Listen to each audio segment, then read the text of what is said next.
In this video, I'll be checking out the HD2CP Pro from CarlinKit. This is a 3-in-1 wireless CarPlay and Android Auto adapter, which also allows the ability to plug in an HDMI source and display that on your CarPlay display. Now this can be anything from mirroring your iPhone or Android device for things like YouTube and Netflix, all the way to plugging in things such as consoles like a Switch or a Steam Deck, and media streaming boxes such as a Fire TV stick, Google Chromecast, or if you're able to power it, an Apple TV device as well. So a lot to go over with this device. Let's check out what comes inside the box.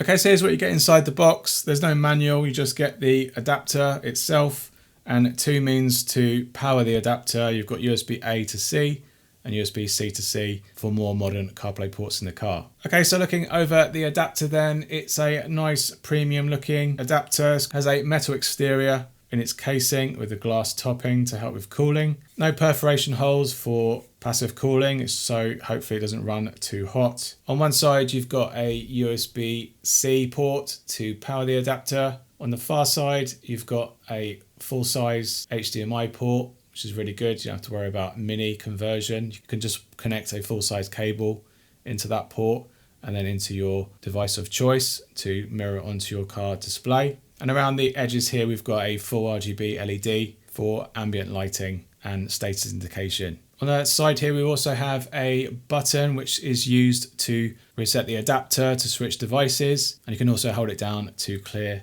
all paired devices previously paired with it. It's be very similar to their older adapter. This is the HD2CP adapter. Probably been out for just over a year now. It is a very good way of actually getting an HDMI source to the CarPlay display. And they've basically done away with the tethered cable, made it slightly smaller, a little bit more premium. And obviously being black, it doesn't stand out so much either inside the car interior. But let's see if it performs just the same, if not better, with our demo.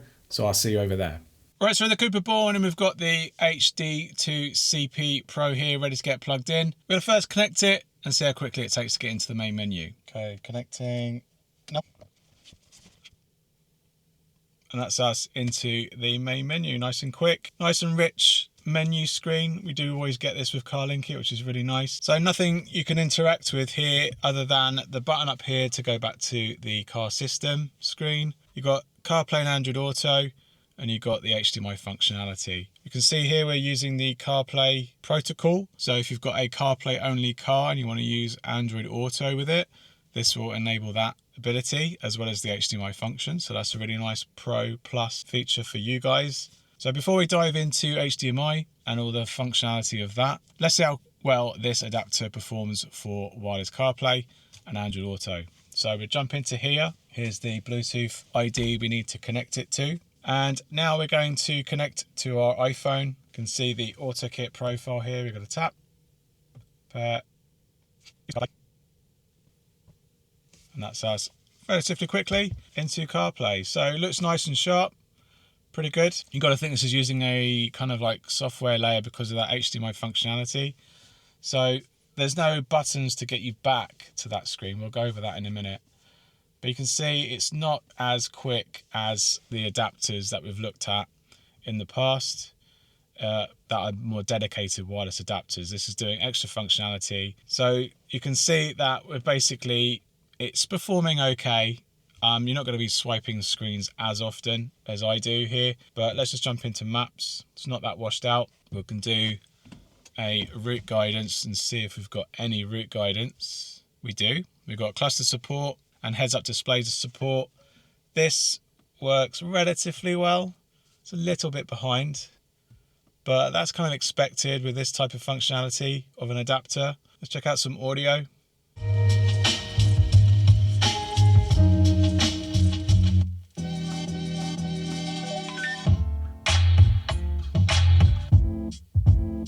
That's the interaction there, not too bad. Wheel controls, forward and back.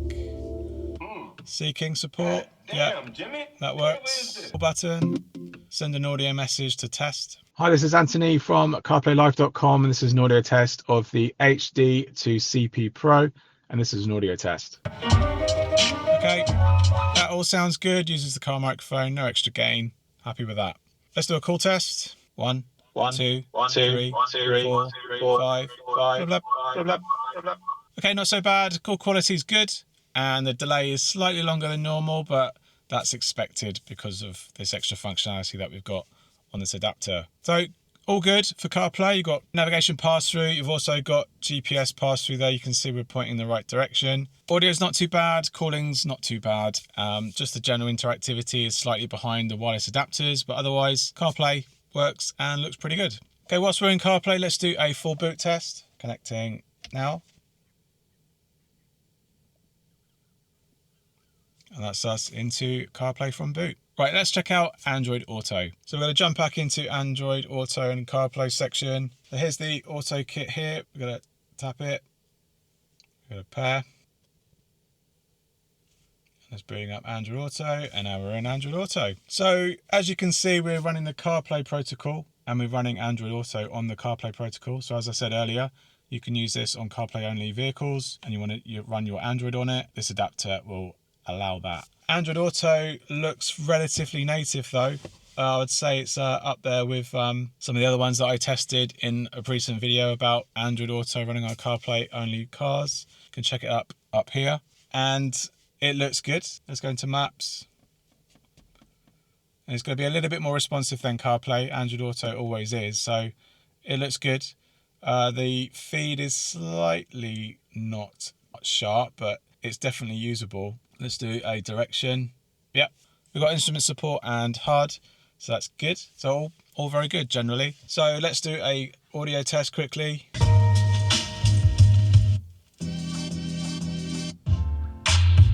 That's all nice and responsive. Wheel controls, back and forth. Call button.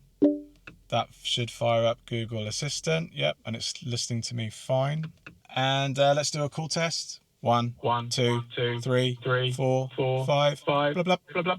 Okay, all good. Quality is not too bad. And the responsiveness is a little bit quicker than CarPlay as expected. So I'll be happy with that. Let's do a quick boot test into Android Auto. Connecting now.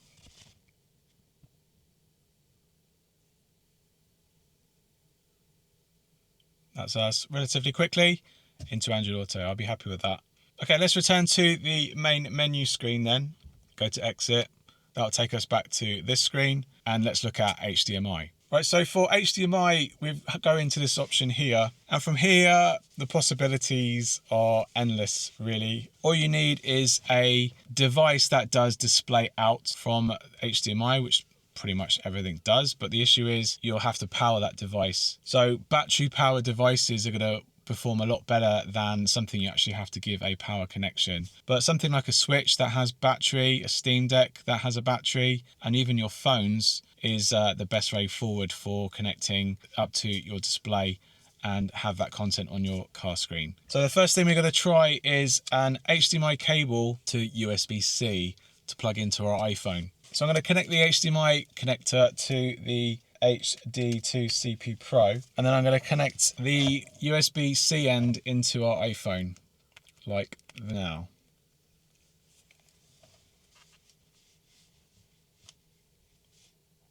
And that's us displayed onto that screen. So that's now coming from a plugged-in device. Obviously, there's no additional connection for power for that adapter, so the phone's not going to have any way to power it other than, let's say, like wireless power, for example. You've got that option, I guess. So let's just show you how rapid this is. It's a little bit behind. Quality is okay, not brilliant, but we are scaling the whole thing down. Touchscreen options, we've got return. That takes us back to the home screen. Back into here, we can tap here to switch back to CarPlay, and then you've got the CarPlay mode back through the menus, and you can get back in that way. You've got ratio adjustment, so we've got sort of full height ratioed properly, and then you've got probably full width, but we'll try that out in a minute with YouTube. So let's go into YouTube, and here we can basically scroll through our content, then we can play a video. Multi-device support, more reliable GPS pass-through, and we can scrub on the phone. We have the phone in portrait mode at the moment, and it's automatically emitting via AirPlay protocol, I would say. and that's making it go full screen on the secondary display, which is kind of how AirPlay would work. So that's good. We can just tap play here. My top 5 wireless adapters in 2026. And that's how it's playing on the screen. Quality's good. We can now play with a ratio, so we can go. So here we got full width. Here we got like a letterbox squashed version. I don't know what that's actually doing because it's not full height. And then you've got proper correct ratio of the video. If you've got a portrait screen, this actually might work okay for that, I would say. You'll have to try it out and let us know in the comments if you have. But you've got 3 options for ratio adjustment. Let's do a Twitch test just to see the delay.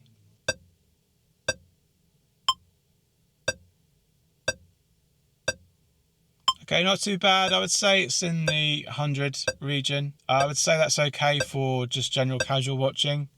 We'll watch back a lip sync video in a minute, but I'd be happy with that. You can't interact with it like you can do with the Mirror Touch from Oticast, so you will have to interact with your phone at all times for this. Let's just jump to lip sync. You can switch their focus towards the 2-in-1 wireless CarPlay adapters, which offer the ability to also pair with Android Auto devices too. But that's for another video. In this video, so not too bad. I'd say the MS delay is a little bit over to make it slightly out of sync, but it is okay for casual watching, I would say. It doesn't go any higher than 30 FPS, this box, and the output. It goes up to 2K apparently, and yeah, it's not too bad, I would say. There are probably others that are doing it a little bit better, but I would say this is at least passable. We'll do a 2K just to see what happens.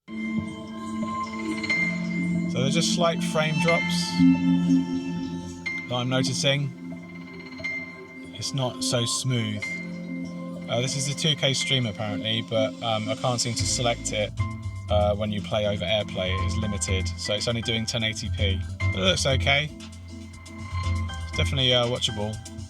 So that's connecting to an iPhone. What you can then do is you can then game on it. So let's fire up a game. We're also going to connect up a Bluetooth controller.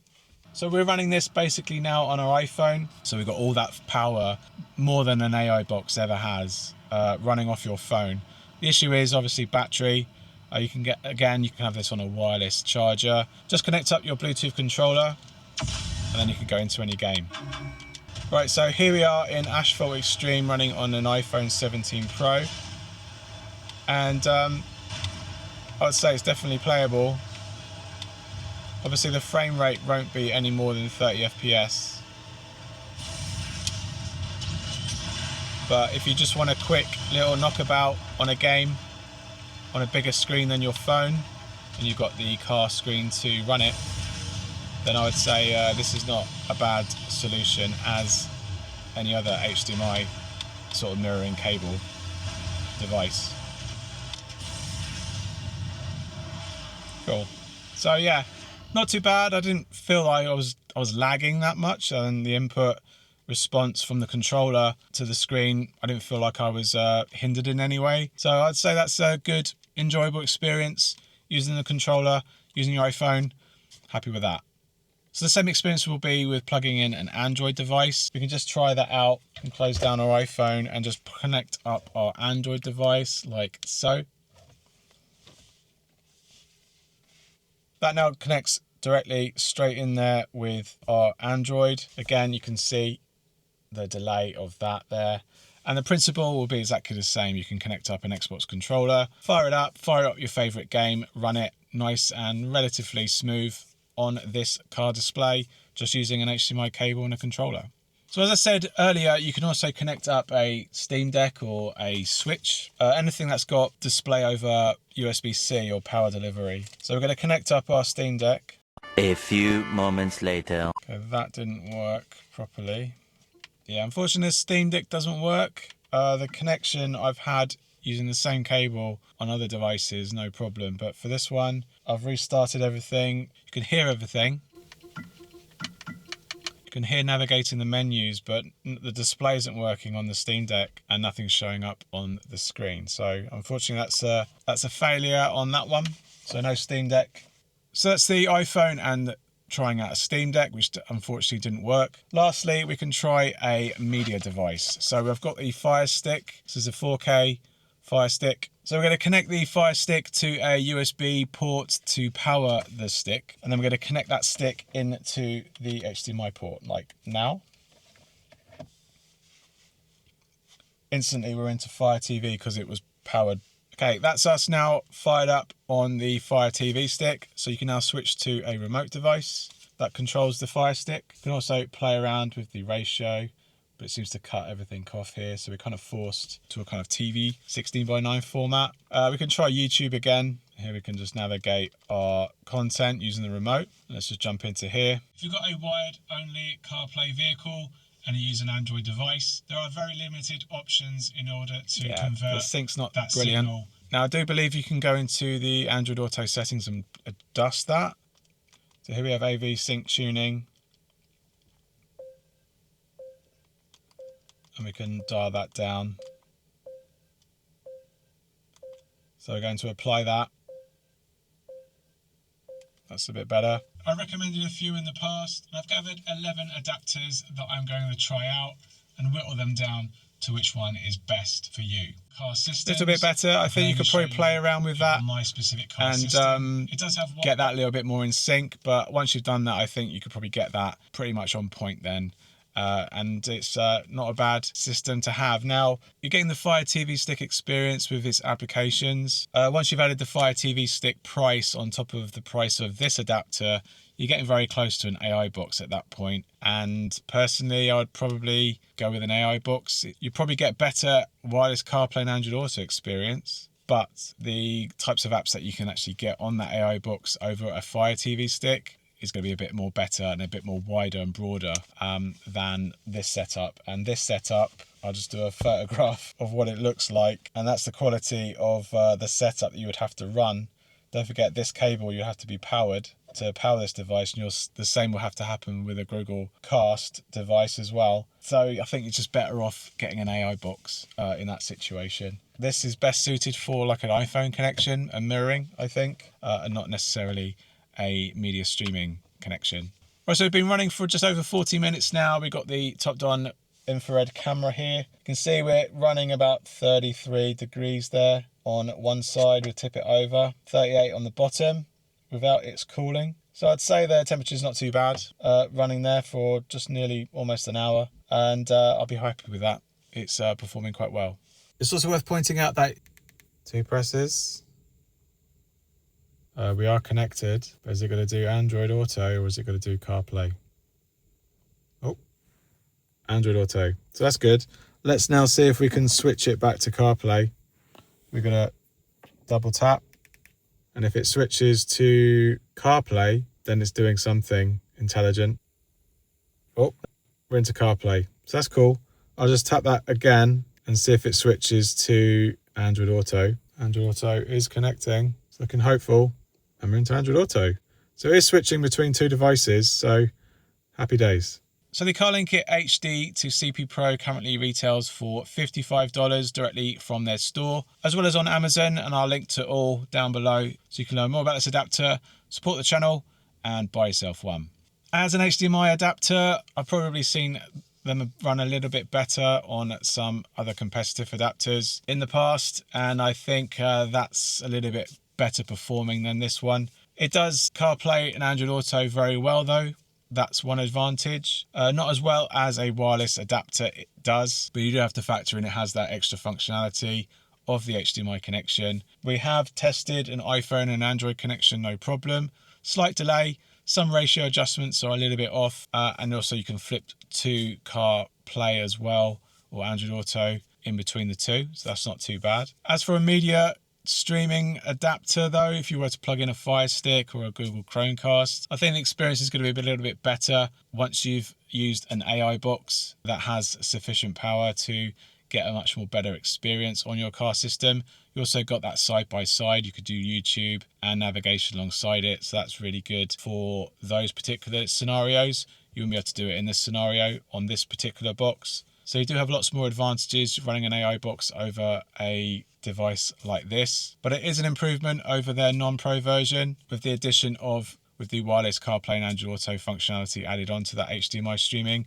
that's a value addition for very little outlay. If you've already got a Fire Stick and you just want that connection to the car, then it's not too bad. But if you were to be buying those two together at the same time, then the price is going to be a little bit higher and getting you very close to an AI box purchase price instead. We have seen that it doesn't really work with the Steam Deck, so I have seen it on YouTube running on a Switch, so that's not a problem there. It's not the cable for me. I've had that cable on other devices and it had not problem connecting that way. So there will be certain devices that might actually have a problem running on this particular box, where it hasn't had much of a problem on some previous devices that I've covered on this channel. So depending on how you wish to connect and what you wish to connect to this device, your use might vary. All right, thanks for watching, and I hope you found this video helpful. If it has, give us a big thumbs up down below. Let me know in the comments if you have any questions about this adapter, and I try my best to answer them. If you like this content and you'd like to support the channel, you can do so by sending us a super thanks down below with your comment or question. You can hype this video for free to help raise this channel and this video to other people that might not have seen it before. I've also got channel memberships you can join. You can also get access to my data sheet that way, and you can actually learn about this adapter and other adapters and how well they perform in comparison. And finally, you can check out my QR code up here to buy me a coffee, and you can support me there too. I really appreciate it. Thanks again for watching, and I'll see you on the next one. Cheers. Bye.